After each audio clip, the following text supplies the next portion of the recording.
lakini huku kuna cage. Cage ni kitu ambacho kinabeba vitu vizito. Kwa hiyo mechi yote nzito wao waletee Simba. Wale msiaje wale wangekuwa nakutana na Simba wale, wangekutana na cage. Saizi wale hawapo. Kwanza Simba sasa hivi na moral, especially hii nafasi ya juu ya ushambuliaji. Sasa hivi pale juu matumizi ya nafasi yanakuwa ni mazuri zaidi. Hata utengenezaji wa nafasi umeongezeka, sasa hivi nafasi zinatengenezwa nyingi. Kama tungekuwa makini jana Simba tulikuwa tunafunga zaidi ya goli 10 wale jamaa Dodoma. Ni haya maneno tayari washajua ile kauli yao ya kusema kwamba Mpanzu si lolote si chochote ishapotea. Sasa hivi wanatafuta nyingine wanakuambia ni mchoyo. Kwa bado watazungumza mengi, tarajia mengi sana watazungumza juu ya Mpanzu. So ni huyu na Matumla. Uzito tofauti. Israeli Mwenda uzito wa unyoya. Sasa Mpanzu ni uzito mkubwa. Tuko vizuri kutokana na hali ya timu yetu iko vizuri. Ukitugugo kwenye kimataifa utatukuta, ukitugugo kwenye ligi tupo vizuri. Ukitugugo katika timu ambazo zinavunja rekodi za ligi ya Tanzania tupo. Kwa kila kitu sisi tupo. Ndio maana unatuona tuko tuna hali nzuri. Wengine hawapo. Wengine hawapo. Sasa huyu mmoja ukimgugo kimataifa yumo. Watu wanapokezana. Sasa wote wawili wakifanya kazi kwa pamoja itakuwaje? Hivi Israeli Mwenda anaweza kumzuia Mpanzu? Yaani Israeli Mwenda na Mpanzu ni sawa sawa umchukue Mike Tyson kipindi kile, alafu mpiganishe na Matumla. Waupandishe mpira, lakini wachambuzi wetu ndio wanaoharibu nini? Wanaoharibu mpira wetu. Lakini sio kama hawajui, isipokuwa kuna baadhi wanatumika. Sawa wanatumika na hivi vilabu ili katika kuisemea vizuri kilabu fulani, kuisemea vibaya klabu fulani. Yes, mtazamaji wa SFTV tuko na Teacher GB 64 kuzungumza mawili matatu kuhusiana na kikosi cha wekundu wa Msimbazi Simba, lakini kubwa zaidi ni kuhusiana na performance ama ule uwezo unaonyeshwa na wachezaji wao. Na leo tutakwenda kumwangalia Elie Mpanzu Kibisawala, mchezaji ambaye baadhi ya wachambuzi ama wadau wa mpira waliwahi kuzungumza kwamba ni mchezaji wa kawaida mno na sifa anazopewa ni kama hastahili. Bwana Teacher, mambo ni aje? Bwana fresh kabisa. Mambo yanakwenda? Mambo yanakwenda kama yalivyopangwa. Naona Simba mnaendelea kujimwaimwai kutokana na kile ambacho wachezaji wenu wanakionyesha kwa sasa. Si huwa mara nyingi furaha zetu huwa zinatengenezwa uwanjani. Sio furaha za kutengeneza nje ya pitch. Kwa hiyo ndio maana unatuona afya zetu ziko vizuri tu. At all the time tuko vizuri kutokana na hali ya timu yetu iko vizuri. Ukitugugo kwenye kimataifa utatukuta, ukitugugo kwenye ligi tupo vizuri. Ukitugugo katika timu ambazo zinavunja rekodi za ligi ya Tanzania tupo. Kwa kila kitu sisi tupo. Ndio maana unatuona tuko tuna hali nzuri. Wengine hawapo. Wengine hawapo. Sasa huyu mmoja ukimgugo kimataifa yumo. Wakati sisi tunasubiria tarehe 2 mwezi wa 4, wao wanasubiria tarehe ngapi? Hawamo. Ndio maana huwa wanaforce furaha kwa kutumia nguvu nyingi. Lakini sisi furaha zetu ziko kila sehemu. Kwenye ligi tuko vizuri, ukija kwenye kimataifa tuko vizuri. Yes, Elie Mpanzu wakati anakuja na naamini ni miongoni mwa furaha ambayo wana Simba sasa hivi mnaipata. Wakati anakuja sifa na matarajio na Simba yalikuwa makubwa sana kwake, lakini baadhi ya wadau wa mpira, wachambuzi na hata mashabiki upande wa pili walikuwa wanasema sifa anazopewa mchezaji alofeli si sahihi kwake. Hiki ambacho anachokionyesha ni majibu kwa wale ambao walikuwa wanambeza wakati anakuja. Ni majibu sahihi na mimi siku zote nilikuwa nawaambiaga, na ndio maana niliwaita wachambuzi wetu hapa ni wachambuzi wa mchongo. Lile swala la bunge kutaka kufungua chuo kwa ajili ya wachambuzi waende wakasome tena, wakaongeze elimu ya mpira, walikuwa wako sahihi sana. Unajua wachambuzi wetu ndio wanaotupoteza. Hawa wachambuzi wetu ndio wanaoharibu ligi yetu. Hawa wachambuzi ndio wanaosababisha kuushusha mpira wetu. Mimi nilitegemea wachambuzi ndio walitakiwa waupandishe mpira, lakini wachambuzi wetu ndio wanaoharibu nini? Wanaoharibu mpira wetu. Lakini sio kama hawajui, isipokuwa kuna baadhi wanatumika. Sawa wanatumika na hivi vilabu ili katika kuisemea vizuri kilabu fulani, kuisemea vibaya kilabu fulani katika kubrand hivi vilabu. Kwa hiyo sasa hii inakuwa ilete taswira nzuri katika mpira wa nini? Mpira wa Tanzania, kwa sababu ukiangalia the way huyu Mpanzu walivyokuwa wanamzungumza na the way anavyoapprove wrong sasa hivi, basi moja kwa moja wachambuzi wengi sasa hivi wanapata aibu, kwa sababu waliongea mengi. Mpanzu mchezaji wa kawaida, ndio maana alifeli sijui huko kwenye interview, sijui nini, sijui wapi Ulaya, sijui nini, sijui tu. Wameongea mengi sana, ni mchezaji wa kawaida. Lakini mwisho wa siku kile kinachokuja kwenye upande wa pili wanakisifia, wanakiita kizuri, si Nkangalombo, si nani. Lakini mwisho wa siku leo tukiulizana namba za Nkangalombo na namba za Mpanzu, vitu viwili tofauti. Kwa hiyo Simba ni materialist team. Siku zote nawaambiaga, Simba ni materialist team. Always ina prove kwa vitendo. Huwa ina prove kwa vitendo. Sawa, wewe ukimsema Mpanzu, ukisema Simba, basi itakusubiria kwenye pitch, inakuonyesha kwa vitendo kwamba bwana, mimi Mpanzu unaonizungumza niko hivi, Simba unaoizungumza iko hivi. Yaani ndio Simba ilivyo na wachezaji wake wote. Yes, kwa Mpanzu tangu amekuja ameongeza kitu gani hasa kwa upande wa kikosi chenu cha Wekundu wa Msimbazi Simba, kwa maana tactically kimbinu kimfumo ni kwa timu nzima, lakini kwa mchezaji mmoja mmoja ameongeza kitu gani hasa cha upekee ambacho kinafanya na Simba? Ameongeza morali kwa wachezaji wenzie. Kwanza Simba sasa hivi ina morali, especially hii nafasi ya juu ya ushambuliaji. Sasa hivi pale juu matumizi ya nafasi yanakuwa ni mazuri zaidi. Hata utengenezaji wa nafasi umeongezeka, sasa hivi nafasi zinatengenezwa nyingi. Kama tungekuwa makini jana Simba tulikuwa tunafunga zaidi ya goli 10 wale jamaa Dodoma. Ambaye ni mtoto hawa jamaa. Tulikuwa tunampiga hata goli 10 unajua jana. Kwa hiyo kilichoongezeka ni utengenezaji wa nafasi, kwanza umekuwa ni mkubwa. Nafasi zinatengenezwa nyingi. Alafu hata commitment. Watu wa sasa hivi kule mbele wanajituma sana. Kwa sababu gani?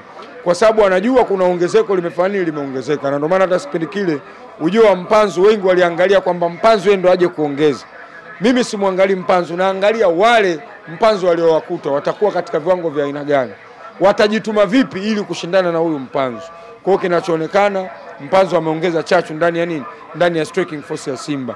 Sasa hivi Simba speed imekuwa kubwa sana, wanapotoka kwenye hadi 30 kuelekea kwenye goli lako. Speed inakuwa kubwa sana, wako quick, wako fast. Sawa, katika kutengeneza nafasi na kwenda kuzitumia nini? Nafasi. Na hata idadi ya magoli sasa hivi inazidi kufanya nini? Inazidi kuongezeka. Siku hata siku atakuja kula mtu goli 10. Mnalalamika kwamba timu ikishinda goli moja, mawili first half mna relax, lakini ni kama mmebadilika sasa hivi. Yaani sasa hivi timu ikipata moja ujue inahitaji la pili, ikipata la pili inahitaji la tatu, yaani mpaka mechi ishe ndio mechi inakuwa imeisha. Lakini yote kutokana na ongezeko la Mpanzu amesababisha Simba ule upande wa mbele kunakuwa na good commitment. Na hata nafasi ya ulinzi na kiungo nayo inakuwa salama kwa sababu Mpanzu anashuka mpaka chini. Anakuja kusaidia, anachukua mipira, anapandisha. Na ni mchezaji ambaye ana uwezo, sawa, wa kuwatafuta hata wachezaji wa timu pinzani, beki ya timu pinzani, watu 3 4 akawamaliza, akaenda kufanya jambo lolote au akampa mwenzie ili aweze kufunga. Kwa hiyo Simba sasa hivi striking force yake imekuwa iko imara, hata safu ya kiungo imekuwa iko imara zaidi. Sema ana kauchoyo fulani hivi ambacho wakati mwingine kinaweza kuja kuigharimu timu. Ni ya kweli haya teacher? Ni uongo. Katoa assist ngapi? Sasa uchoyo huo anaotoa wapi? Sehemu ya kupiga anapiga. Kwa mfano kama ile goli aliyofunga ni mita 18. Ateba amepoa ngapi na Mpanzu? Yeye mwenyewe tu anashindwa kufanya nini? Anashindwa kufunga. Ni haya maneno tayari washajua ile kauli yao ya kusema kwamba Mpanzu si lolote si chochote ishapotea. Sasa hivi wanatafuta nyingine, wanakuambia ni mchoyo. Kwa hiyo bado atazungumza mengi, tarajia mengi sana atazungumza juu ya Mpanzu. Kwa hiyo hiki anachokionyesha ni mwanzo tu. Ni mwanzo. Kwani Nkangalombo ana assist ngapi? Ana goli ngapi? Sasa wao ndo wanatakiwa wajiulize. Wakati unamgusa Mpanzu, Nkangalombo wako ana assist ngapi? Ana goli ngapi? Mpaka uje umguse Mpanzu. Huyu ambaye wanakaa huko wanasema kwamba kamkimbia Mwenda bana, kamkimbia Boka, kamkimbia Kibwana. Huyu. Kwani alokimbia nani? Simba kakimbia au mechi imeahirishwa? Simba mechi imeahirishwa, yeye hajakimbia. Waliosababisha fujo za kukimbia kwenye mechi ni wao. Ibara ya 17, kanuni ya namba 17 ibara ya 45 inazungumza kwamba timu geni lazima ikafanye mazoezi kwenye uwanja husika the same time na ule muda ambao uliopangwa wa mechi one day before. Walichofanya wao ndio wamewafanyia fujo Simba. Sasa Simba wachezaji washatoka mchezoni, unahitaji timu. Lakini stili bado Simba ili ionekane Simba mwakimbia Yanga ilitakiwa asubiriwe mpaka saa 1 kama alivyosubiriwa nini National Rally katika dabi ya Misri. Hakutokea National. Umeelewa? Refa kawaita akamaliza mpira. Sasa hawa mechi imeahirishwa, wewe unapeleka timu uwanjani kwa vinasaba vipi? Nani aliwafungulia waingie pale ndani wakati mechi ishaahirishwa, kila mtu taarifa nao mpaka saa 7 mchana? mpaka saa 8 taarifa zote zishazagaa. Mechi kwa hiyo Simba akupeleka timu kwa sababu mechi imeahirishwa. Simba kukimbia. Yaani mimi na Mpanzu na Kibu Denis nimkimbia Yanga. Kibu mmoja tu kawasumbua alisababisha penalti 3. Wakasababisha mpaka Kaoko wafungiwe. Leo na ongezeko la Mpanzu afu bado ni wakimbia Yanga. Wewe umeona ile shughuli ya jana? Yaani wanapokezana, Kibu njoo kushoto njoo kulia, nenda kafanya shughuli, akimaliza Kibu anakuja Mpanzu. Watu wanapokezana. Sasa wote wawili wakifanya kazi kwa pamoja itakuwaje? Hivi Zilali Mwenda anaweza kumzuia Mpanzu? Yaani Zilali Mwenda na Mpanzu ni sawa sawa umchukue Mike Tyson kipindi kile, alafu mpiganishe na Matumla. Tyson huyu na Matumla. Uzito tofauti. Zilali Mwenda uzito wa unyoya. Sasa Mpanzu ni uzito mkubwa. Tutarajia hali gani sasa kwa mabeki ama walinzi wa timu za ligi kuu Tanzania bara wanapokutana na Volcano Elie Mpanzu? Sasa utarajie nini na wakati tayari wanaendelea kupata tabu? Hiki ambacho anakionyesha. Shida zinaendelea. Wameanza kupata tabu watu wa Azam. Kimataifa watu wamepata tabu. Kaanza kupata tabu klabu Constantine. Wamekuja Azam wamepata tabu. Jana umeona walivyopata tabu wale jamaa. Mpanzu alikuwa anawachukua anavyotaka, anawatangulizia twendeni kama unaweza kukimbizana na mimi. Yaani ule mwamba ana speed. Yaani running with a ball yuko vizuri. Yaani running without a ball yuko vizuri. Yaani sehemu zote. Ukitaka kimbie na mpira, yani dribbling yuko vizuri, speed kubwa na uchukui mpira. Na ukitaka kimbia bila mpira, hautangulizi hapo mkimbizane, umwezi. Na ukitaka kupiga mbali, goli limefungwa mita 18-20. Hebu mtafute mchezaji wa Yanga alofunga, Dube sui nani. Kuna mtu alofunga goli kama lile. Magoli yao mpaka waingie ndani ya 6. Mabeki wa relax, waachie, wasitoe game intensity wakapate magoli. Mpanzu lile goli kachomoka watu wawili watatu afu katandika. Hebu nitafutie goli kama lile. Tafuta magoli ya jana alofungwa na Jinchaz yao kama Yanga utakuta asisikii kama kafunga. Hapo hana hata mechi 10 za ligi. Hana bado. Ana goli ngapi sasa hivi Mpanzu? Assist. Kashahusika kwenye goli 6. Ndio kwanza ana mechi 6 7. Na hapo ndo kaja nusu msimu. Umeelewa? Jinchaz yao walikuwa na tok wanapiga kelele sana, Jinchaz yao tayari ndio top scorer mpaka sasa hivi na ndio MVP. Shampa. Mimi shampa. Mimi tangu ligi inaanza shampa mimi. Jinchaz yao ndio MVP wa ligi hii. Namjua vizuri yule mtoto. Ana mambo mengi. Yeye anachoangalia golini. Nitoe assist mwenzangu afunge. Nisipofunga basi watu wafunge.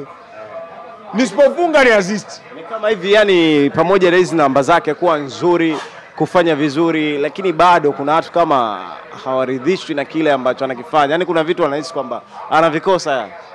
They don't know about modern football. Yaani hawafahamu mpira wa sasa unahitaji nini. Mpira wa sasa ni vitu vitatu: commitment, space na time. Hauhitaji swish bobo, swi nini, upige kanzu mtu, upige tobo. Kuna tuzo ya mtu kapiga matobo mengi au kanzu nyingi. Mchezaji anayechezea sana mpira kwanza anapoteza malengo ya timu. Timu inatakiwa iende mbele quick attacking. Wewe unarudisha mpira nyuma, unapiga kanzu, unataka upige tobo. Tayari unapoteza malengo ya timu. Kwa hiyo Simba, Jinchaz yao anacheza kufuatana na maelekezo ya mwalimu. Anachukua mbinu bora za Fadlu Davis na benchi yake la ufundi, anaenda anazitumia uwanjani, Simba anapata matokeo. Kwa hiyo yule mtoto anachoangalia yeye kwanza ni matokeo ya Simba Sports Club. Alafu ndo niangalie mimi. Yeye acheze na jukwaa. Wewe ukitaka kucheza na jukwaa tusubiri. Tushahakikisha ubingwa tushachukua, ndo sasa utajua Jinchaz yao anajua kuchezea mpira au hajui. Tatu wa Elie Mpanzu, Kibu Denis, Jean Charles Ahoua. Ni hatari. Wale watu wana hatari. Umeelewa? Yaani Kibu Denis. Sawa? Elie Mpanzu. Umeelewa bwana? Na nani na Jinchaz. Kama Mkwala ameingia hivi hapo. Umeelewa? Mkwala naye yaani ile inaitwa cage. Cage unajua ni nini? Cage ni kitu ambacho kinabeba vitu vizito. Ile cage iliyokuwepo Simba pale mbele ndio inaoleta balaa. Yaani nikimaanisha cage maana yake ni Kibu. K ni Kibu Denis. Hii Elie Mpanzu. Alafu G ni Jinchaz Ahoua. Cage. Sasa ile cage watu walikuwa na ramani map. Yaani maana yake wanamaanisha Max Zingeli, Aziz Ki na Pacome. Sasa msoma ramani alotengeneza ile ramani hayupo Gamondi. Kwa hiyo inashindikana kusoma sasa hivi ramani. Kwa hiyo ramani inatumika njia mbadala ili ramani iweze kufanya kazi. Lakini huku kuna cage. Keji ni kitu ambacho kinabeba vitu vizito. Kwa hiyo mechi yote nzito wao waletee Simba. Wale msiaja wale wangekuwa wanakutana na Simba wale, wangekutana na keji. Saizi wale hawapo. Simba ingekuwa iko robo finali, wale mabwana wako nje ya mashindano. Shukrani sana. Asante sana.